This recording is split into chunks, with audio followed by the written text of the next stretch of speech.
Hello students. आज हम कल मॉनेटरी पॉलिसी पर हमने चर्चा की थी, तो आज हम उसके साथ जुड़ा हुआ एक टॉपिक है फिजिकल पॉलिसी। इस पर हम चर्चा करने जा रहे हैं कि फिजिकल पॉलिसी क्या है और ये जब मॉनेटरी पॉलिसी फेल हो जाती है तो उस कंडीशंस में हम फिजिकल पॉलिसी पर एक्टिविटी अपनी दिखाते हैं।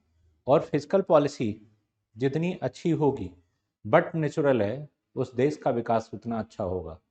तो फिजिकल पॉलिसी कौन हैंडल करता है? गवर्नमेंट ऑफ इंडिया करती है। जबकि मॉनेटरी पॉलिसी कौन हैंडल करता है? मॉनेटरी पॉलिसी हैंडल करने का काम है, वो है हमारी कौन? Monetary policy RBI. तो फिजिकल पॉलिसी पर कुछ चीजें हम बात करते हैं। जैसे physical policy deal with the revenue and expenditure. तो यहाँ पर हम फिजिकल पॉलिसी पे बताते हैं आपको। फिजिकल पॉलिसी ये दो पार्ट में डिवाइड हो जाती है, public expenditure and public income.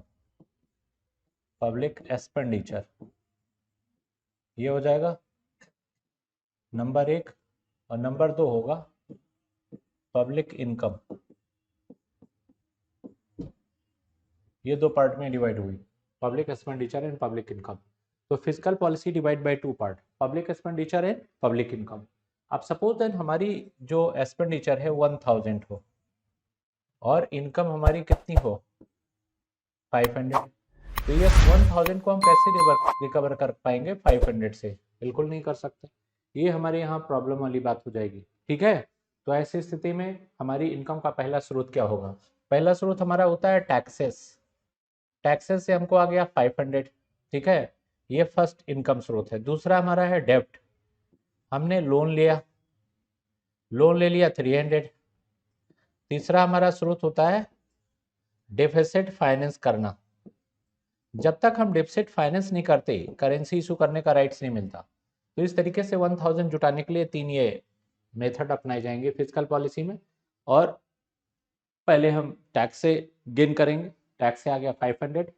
फिर हमने डेप्ट किया, इससे हमको मिल गए 300। इसके बाद हम आएंगे डेफिसिट फाइनेंस पे। तो डेफिसिट फाइनेंस में हम पहले 1 रुपीज़ की करेंसी इशू करेंगे। अब हमें 200 रुपये चाहिए, तो इतना तो नहीं हम 1 रुपीज़ करेंसी इशू कर देंगे कि मार्केट में सिक्के ही सिक्के हो जाएं। ठीक है, 1 रुपीज़ करेंसी इशू करेंगे, लेकिन उसकी एक लिमिट होगी, उस लिमिट से ज़्यादा हम नहीं करेंगे। तो यहाँ पर हमने 1 रुपीज़ करेंसी इशू कर दी, ये कर दिया, ये कर दिया। अब इसके बाद हम इसके मैटर पर आते हैं। इससे अगर हमारी प्रॉब्लम सॉल्व नहीं होती है तो आगे हम इसके मैटर पर चलेंगे। आगे मैटर क्या होगा वो देखते जाओ। आगे ये कहता है कि fiscal policy deal with the revenue and expenditure policy of the government. The word fiscal has been derived from the word fixed and which means public treasury और गवर्नमेंट फंड। तो फिजिकल का मतलब होता है पब्लिक की treasury है और government का फंड है। This is the concept of physical. Objective क्या होगा फिजिकल पॉलिसी का? ठीक है, अभी इसको हम डिटेल में लाएंगे। ये तो एक डेमोन्स्ट्रेशन क्लास है कि को हम कैसे पढ़ाएंगे। हायर इकोनॉमिक ग्रोथ ये लेकर आएंगे। फिजिकल पॉलिसी का पहला एम होता है कि हम इकोनॉमिक ग्रोथ को तेज कैसे करें, और ये फाइनेंस मिनिस्टर ऑफ इंडिया ही जानता है कि इकोनॉमिक ग्रोथ कैसे तेज हो। फिर है प्राइस स्टेबिलिटी, प्राइस को कैसे हम स्टेबल करें, ये भी हमारा एक रोल है प्राइस स्टेबिलिटी का। फिर है रिडक्शन इन द इनइक्वलिटी। हम हमेशा कोई भी असमानता है उसको हम किससे कंट्रोल कर सकते हैं? फिजिकल पॉलिसी से। कोई भी असमानता है, इनइक्वलिटी है, तो उसको हम कंट्रोल करेंगे फिजिकल पॉलिसी से। इसके बाद आता है what are the component of physical policy. Physical policy के कंपोनेंट्स क्या है, कैसे इसको हम संभालें? Government expenditure include capital expenditure and revenue expenditure. Also the government budget is the most important instrument that embodied government expenditure policy. Furthermore, the budget is also financing the deficit. Thus, it fills the gap between the income and government spending. हम सारी चीज़ों को देखते हैं कि government के खर्च में क्या क्या इंक्लूड है और क्या नहीं है। The government generate its revenue by imposing both indirect taxes and direct taxes. Thus, it is important for government to follow a judicial system for taxation and impose correct tax rate. This is because of two reasons. The higher the tax, the reduction of the purchasing power of the people. ये तो इसके parts हो जाते हैं। फिर आता है surplus and debit management कैसे होता है। When the government receive more account than spend, no as the surplus also when the spending of more than income। देखिए गवर्नमेंट के रिसीप्ट ज़्यादा हो और जो एक्सपेंडिचर है वो कम हो तो हमेशा सरप्लस में सरकार होगी। डिफिसिट द गवर्नमेंट नीड बारो from domestic of foreign sources. जब हम डिफिसिट फाइनेंस कर देते हैं तो दूसरों से उधार भी ले सकते हैं और घाटे की व्यवस्था बनाई ही इसलिए जाती है कि डेवलपमेंट। आपके पास 100 रुपये है, 400 रुपये का आप वो बना लीजिए अपना कि 400 रुपये खर्च करने हैं, जेब में 100 है, तो जो 300 रुपये एक्स्ट्रा आप बारो करके जुटाओगे वो ग्रोथ को 4 गुना तेज कर देगा। यानी 100 जहाँ 10% ग्रोथ था वो 40% की ग्रोथ से आगे बढ़ेगा। दिस इज इन्वॉल्व कटिंग और spending, rising the taxes, tax revenue generated is more than government spending, also cut the aggregate demand in the economy. So economic growth leading to reduction in inflationary pressure of economy। देखिए economic growth जो होगा वो हमें क्या करता है, economic growth inflation भी लाता है। जब भी मार्केट में मनी की क्राइसिस होती है तो हम क्या करते हैं, हम गवर्नमेंट एक्सपेंडिचर बढ़ा दें तो मनी की क्राइसिस अपने आप कम हो जाएगी और इन्फ्लेशन राइज हो जाएगा। ठीक है, ये भी एक इसका तरीका है। This is generally use to give boost to the economy, thus the expand of growth rate of economy. Also during the recession period when the growth of national income is not enough to maintain the current in the populations। सारी चीज़ें जो है वो हर चीज़ अपने अनुसार आगे बढ़ रही होती है। तो पॉपुलेशन अगर बढ़ रही है, मैंने ये बात भी बताई थी कि पॉपुलेशन ग्रोथ अगर 1% है तो जीडीपी ग्रोथ 4% के ऊपर चलना चाहिए, तभी हमारी अनएम्प्लॉयमेंट्स वगैरह दूर हो पाएगी। अगर पॉपुलेशन ग्रोथ 1% है और जीडीपी ग्रोथ 2 से 3 के बीच है तो कभी भी हमारी अनएम्प्लॉयमेंट दूर नहीं होगी, बेरोजगारी खत्म नहीं होगी।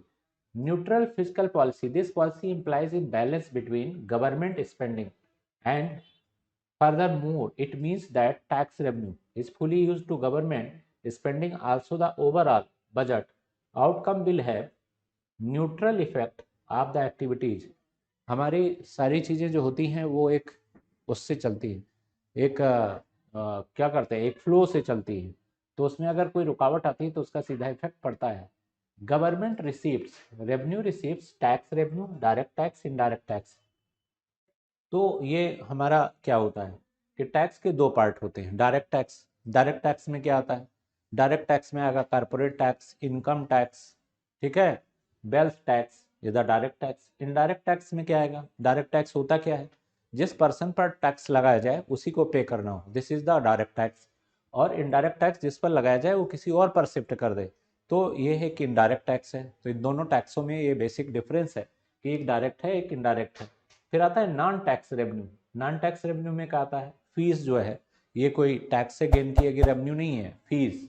दूसरा लाइसेंस एंड परमिट्स, ये भी इसी में आता है नॉन टैक्स रेवेन्यू में। अब आता है कैपिटल रिसीप्ट्स क्या होते हैं, loans recovery, loans recovery are the capital receipts. ठीक है, लोन्स से जो पैसा आता है ये कोई कैपिटल से नहीं आया। Disinvestments, borrowing and other liabilities, अब उधार ले लो तो ये भी कैपिटल से नहीं आया। Government expenditure, there are two classification of public expenditure, revenue expenditure यानी जो खर्च करते हैं, interest payment and defence expenses, salaries to the central government employee ई two example of revenue expenditure. Capital expenditure it is the non recurring expenditure, जैसे loan repayments, loan of public enterprises, ठीक है, it is capital expenditures. Thanks. तो physical policy is the very easy connected to physical and monetary policy. Eco Indian economy is very easy, no tension. UPSC exam के लिए इसमें इतना difficult नहीं है जितना इसके बारे में बताया जाता है।